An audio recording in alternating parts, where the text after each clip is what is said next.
जैसे जैसे समय बीत रहा है वैसे वैसे स्वयंभू बाबा साकार की सीक्रेट फाइलों में दर्ज राज बाहर आ रहे हैं और बाबा के सेवादारों पर चौंका देने वाली रिपोर्ट सामने आ रही है। बाबा साकार की महिला आर्मी की तस्वीरें सामने आने के बाद उसकी तुलना लीबिया के तानाशाह रहे कर्नल गद्दाफी से की जा रही है। इतना ही नहीं, बाबा की सुरक्षा में तैनात लोगों को बाकायदा कोडवर्ड से जाना जाता था।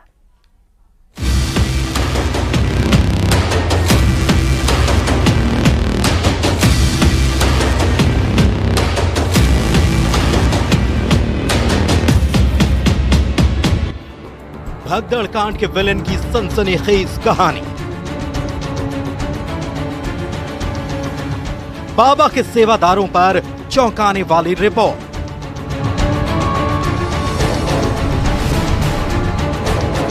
खुल गई बाबा की सुरक्षा की सीक्रेट फाइल। अचानक एक नाम टीवी से लेकर अखबारों तक सुर्खियां बन गया। सूरजपाल जाटव उर्फ नारायण साकार हरि। हाथरस भगदड़ कांड के बाद इसी नाम की चर्चा पूरे देश में है। ऐसा सिर्फ हादसे की वजह से नहीं है, बल्कि बाबा सूरजपाल के उस लोक को लेकर है जो परत दर परत खुलकर सामने आ रही है।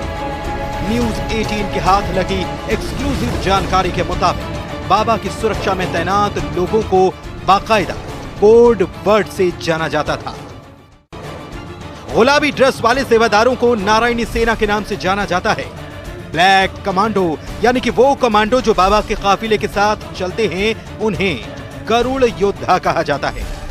सर पर टोपा लगाने वाले और ब्राउन ड्रेस पहनने वालों को हरि वाहक कहा जाता है। हाथरस भगदड़ कांड की चर्चा पूरे देश में है। ऐसा हादसे की वजह से नहीं, बल्कि सूरजपाल के उस आश्रम को लेकर है जो अब परत दर परत खुल रहा है। दरअसल में न्यूज 18 के हाथ एक्सक्लूसिव जानकारी लगी है। बाबा की सुरक्षा में तैनात लोगों को बाकायदा कोडवर्ड के नाम से जाना जाता था। गुलाबी ड्रेस पहनने वाले सेवादारों को नारायणी सेना के नाम से जाना जाता था। ब्लैक कमांडो यानी ब्लैक कैट कमांडो के रूप में रहने वाले लोग बाबा की सुरक्षा में तैनात रहते थे और उन्हें गरुड़ योद्धा के नाम से जाना जाता था। सिर पर टोपी और ब्राउन ड्रेस पहनने वाले लोगों को हरिवाहक कहा जाता था। बाबा सूरजपाल की सुरक्षा में तैनात इन लोगों को बाकायदा सेना की तर्ज पर टुकड़ियों में बांटा गया है। मसलन ब्लैक कमांडो यानी कि गरुड़ योद्धा 20-20 की टुकड़ी में होते हैं। गुलाबी ड्रेस वाली नारायणी सेना के लोग 50-50 की टुकड़ी में होते हैं, जबकि हरि वाहक यानी कि टोपी और ब्राउन ड्रेस वाले 25-25 की टुकड़ी में होते हैं। बाबा की सुरक्षा में तैनात लोगों को बाकायदा सेना की तर्ज पर टुकड़ियों में बांटा गया। मसलन ब्लैक कमांडो यानी गरुड़ योद्धा 20-20 की टुकड़ी में होते हैं। गुलाबी ड्रेस वाले नारायण हरि 50-50 की टुकड़ी में होते हैं। वहीं हरि वाहक यानी टोपी और ब्राउन ड्रेस पहनने वाले 25-25 की टुकड़ी में होते हैं। यानी बाबा की सुरक्षा एक खास मैनेजमेंट के तहत की जाती थी, जिसमें महिला सुरक्षा कर्मी भी शामिल थीं। सवाल यही कि सूरजपाल की अपनी सुरक्षा इतनी पुख्ता रहती थी, लेकिन उनका क्या जो बाबा सूरजपाल के एक इशारे पर न मौसम की परवाह करते और न ही किसी दूसरी चीज की।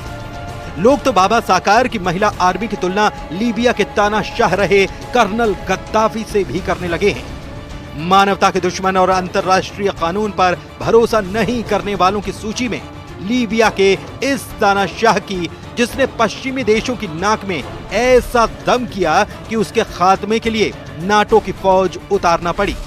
गद्दाफी बेहद रंगीन मिजाज शख्स था।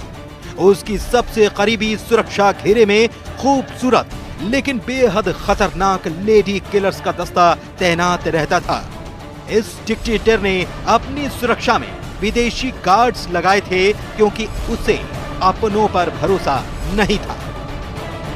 बाबा सूरजपाल अपनी सुरक्षा में महिलाओं को रखता था, जबकि उसके एक इशारे पर लोग न बारिश न गर्मी न धूप और कुछ भी करने को तैयार रहते थे, मगर बाबा उन पर भरोसा नहीं करता था, क्योंकि बाबा अपने जहन में कुछ और समेटे हुए था। लोग बाबा की तुलना तानाशाह कर्नल गद्दाफी से करने लगे, क्योंकि जिस प्रकार से वो तानाशाह किसी की नहीं सुनता था और उसके घेरे में महिलाएं सुरक्षा में रहती थी, वो महिलाएं जो उसके एक इशारे पर कुछ भी कर सकती थी, वो महिला जो उनकी सुरक्षा में थी, उन्हें लेडी किलर कहा जाता था।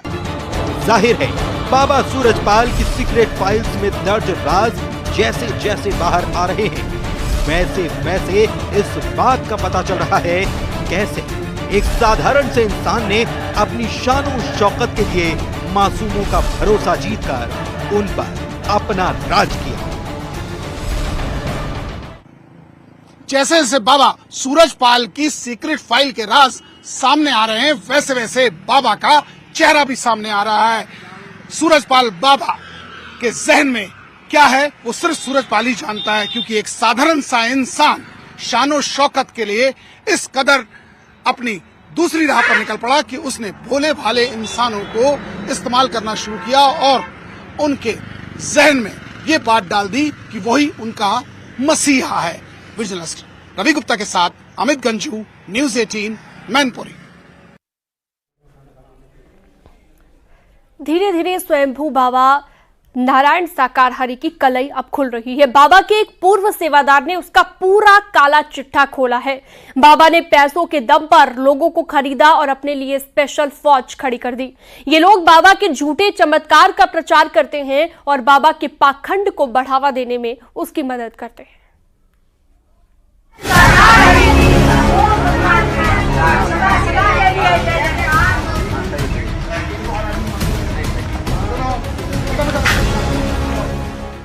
सूरजपाल उर्फ भोले बाबा उर्फ नारायण साकार हरि के पूर्व सेवादार रंजीत सिंह ने बाबा का पूरा काला चिट्ठा खोला। रंजीत सिंह ने बताया कि पहले बाबा का नाम सूरजपाल था। 45 साल की उम्र में पुलिस की नौकरी छोड़कर बाबा बनने का खेल शुरू किया। रंजीत सिंह की माने तो बाबा के अंदर कोई चमत्कारिक शक्ति नहीं है। उसने तो पैसों से लोगों को खरीदा और अपनी स्पेशल फौज खड़ी कर दी। ये लोग बाबा के झूठे चमत्कार का प्रचार करते हैं। इसकी सिविल पुलिस में जॉब लगी, इसने जॉब की, लगभग इसने 45 की एज पर आके इसने उससे रिजाइन दिया। उसके बाद ये सत्संग का मतलब ढोंग एक रचा के इसने गांव में एजेंट अपने इकट्ठे किए।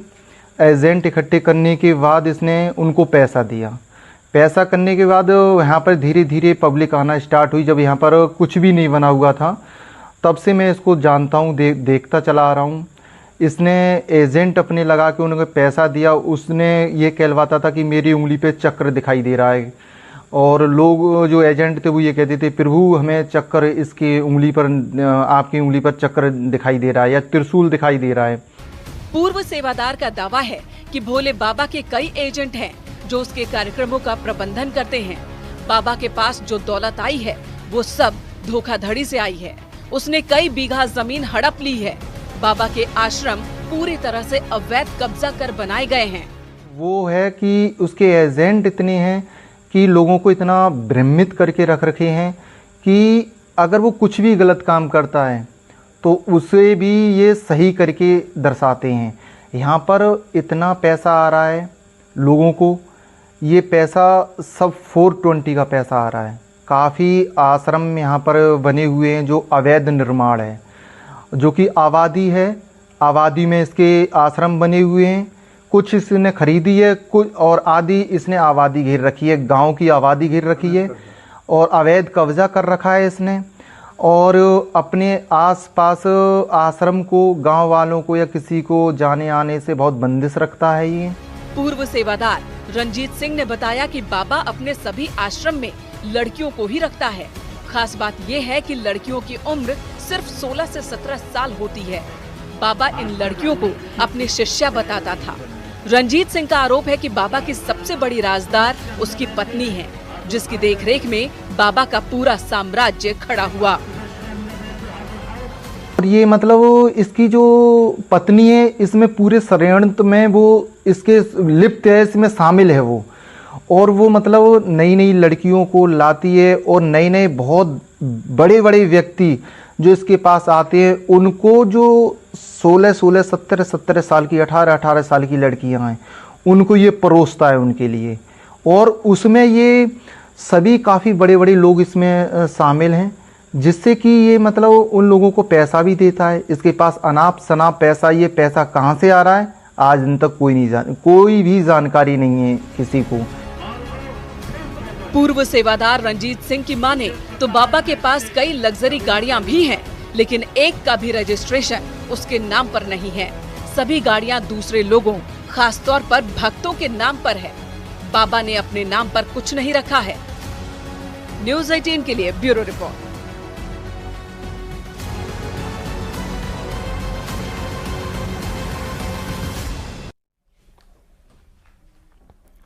हाथरस हादसे वाले बाबा के रहस्य लोक से हम लगातार पर्दा उठा रहे हैं। बाबा सूरजपाल के मैनपुरी के आश्रम का ड्रोन वीडियो हम खास तौर पर आपको दिखा रहे हैं।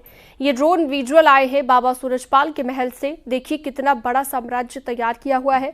दावा किया जा रहा है कि बाबा के मैनपुरी आश्रम का वो वीडियो है जहां पर बाबा के होने के दावे किए जा रहे हैं।